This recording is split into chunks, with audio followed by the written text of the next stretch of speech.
Iskreno vjerujem da hoće, da će prihvatiti i turistički radnici i mještani. Nema razloga da tako ne bude. Petrovac je apsolutno jedno primorsko mjesto, mediteransko pravo.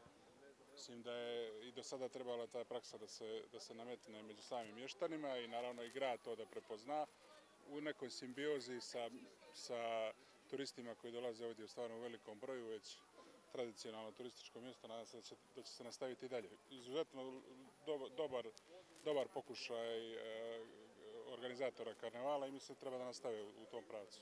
Jako dobro. Mislim da je ovo potez u onom pravcu koji treba da ide karnevalska, da bude jednostavno za sve mještane, za sve građane Budve, od Jaza pa ovamo do kraja Kufina, tamo gdje je sve budvanska opština. Naravno da je odlična stvar, nadam se da će zaživjeti na pravi način.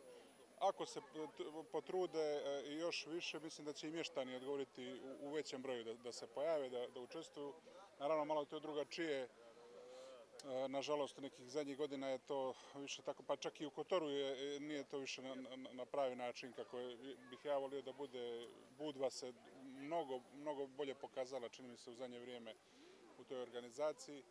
Nadam se da će to zaživjeti. Stvarno nema razloga da ne bude tako. Mi smo ti krajevi koji bi to trebali da imaju tradicionalno u sebi.